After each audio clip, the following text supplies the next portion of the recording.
Ang nakaraan. I just want to let you know that it's our first wedding anniversary next week. Oo nga pala, napangiti ako bigla. 1 taon na pala tayong kasal. Ngumiti si Alexander. I want to do something different. Something special. Nagkibit balikat ako. Kahit simpleng dinner lang, okay na sa akin. Umiling si Alexander. No. I want us to spend time together. Just the two of us. Away from everything. Away from business. Away from all the stress. Napakunot noo ako. Saan naman tayo pupunta? Huminto si Alexander saglit bago dahan-daang ngumiti. Switzerland. 1 week. Anniversary vacation. Really? Switzerland? Yes, seryosong sagot ng lalaki. I already checked our schedules. Clear ang calendar ko. And I already asked my assistant to prepare everything. Private villa, overlooking the Alps. Just us. Hindi ako makapaniwala. Switzerland. Isa sa mga lugar na matagal kong pinapangarap puntahan. Noon, akala ko imposible, puro pangarap lang, kasi wala naman akong pera o oras para roon. Totoo ba yan? Baka naman biro lang yan. Do I look like I'm kidding? Tumitig so Alexander ng diretso sa akin. Oh, you're serious. All you need to do is say yes, sabi ng aking asawa. Of course, yes. Oo naman. Switzerland, I like it. Ang excited kong nasabi. Tumawa lang si Alexander, pero halatang masaya siya sa naging reaksyon ko. Good. I want you to see the mountains, the lakes, I want you to experience it. Hindi pwede na puro trabaho lang at bahay. Thank you. Ang sabi ko, sabay yakap ng mahigpit. Nagulat si Alexander, pero gumanti rin siya ng yakap, mas mahigpit pa. Ang sunod na kabanata. Ilang araw ang lumipas, abala ako sa pag-aayos ng mga gamit. Lahat ng coats, gloves, at scarf ay nilagay ko sa malita. Si Alexander naman, kalmado lang, parang sanay na sanay magbiyahe.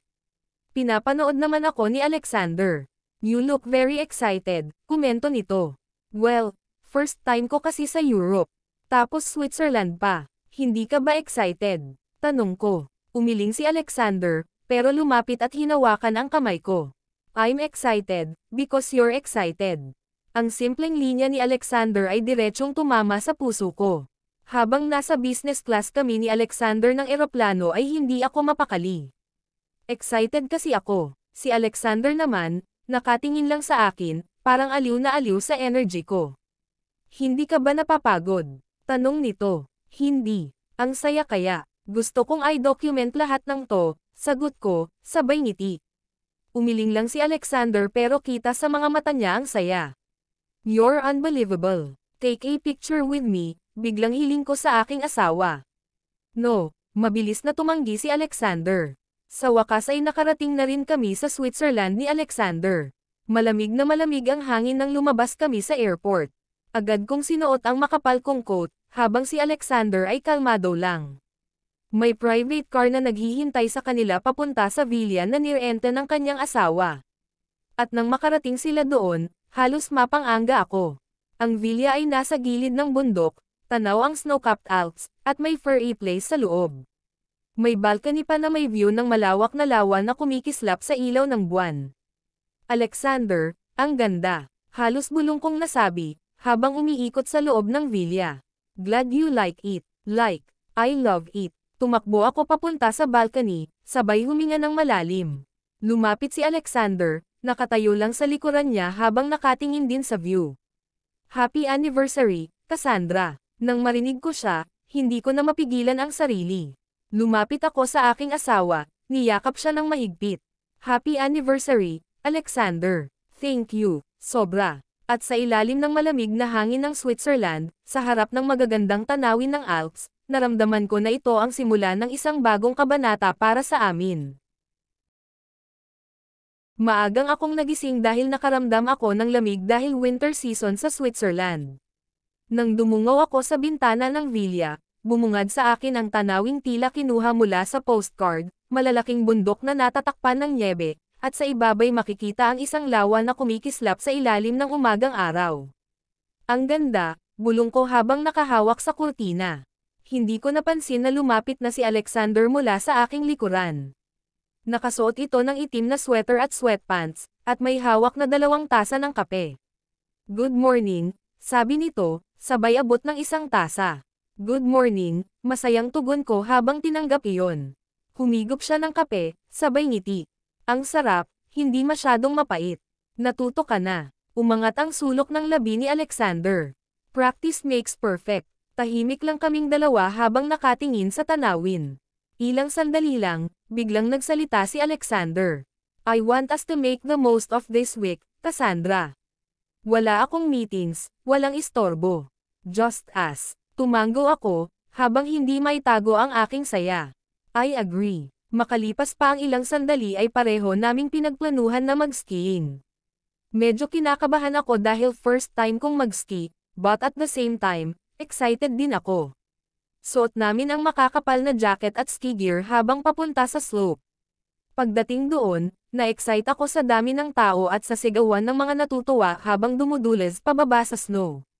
Ready ka na ba? Tanong ni Alexander, habang nakasuot ito ng shades.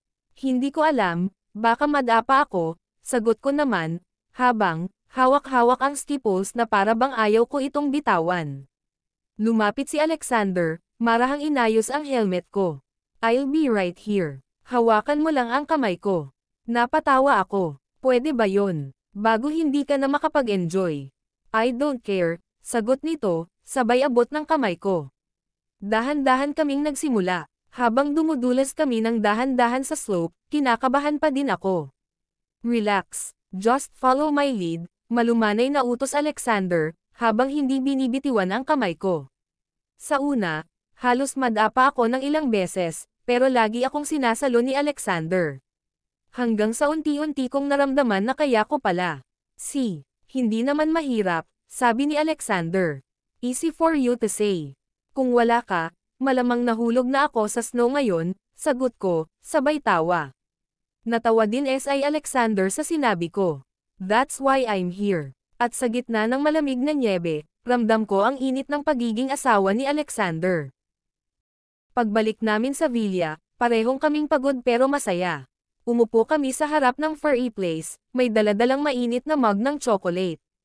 I'm just so happy, Alexander. I feel like a little child again. Ang excited na daldal ko.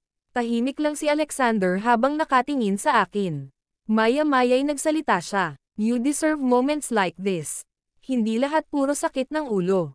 Hindi lahat puro problema. Hindi ko akalaing may ganitong side ka, biro ko sa kanya. Umiling ito. Hindi ko akalaing may makakapaglabas ng ganitong side sa akin. Natahimik ako sa sinabi niya. Bahagya akong napayuko, pinaglalaroan ang mug ng chocolate milk, chocolate. Alexander, yes, salamat. Hindi ko man nasasabi palagi, pero, sobra akong nagpapasalamat sa effort mo. Sa lahat, I should be the one thanking you, Cassandra. You stayed, you tried and you're still here, ang respond ni Alexander. Sandali kaming nagtitigan. At sa gabing iyon, hindi na kami nagsalita pa. Sapat na ang init ng apoy at ang tibok ng kanilang mga puso para iparamdam namin ang pagmamahal namin sa isa't isa. Mabilis na lumipas ang mga araw. Nagyaya si Alexander ng dinner sa isang private restaurant sa gilid ng lawa. Kandalit ang buong mesa, may violinist pa na tumutugtog ng klasikong musika. Feels like I'm in a dream, ang bulong ko. You like it? Tanong ni Alexander. Of course, everything is almost perfect. Mabilis na sagot ko sa aking asawa. Alexander and I are talking everything and anything under the sun habang kumakain kami. In the middle of our conversation, may biglang random question si Alexander.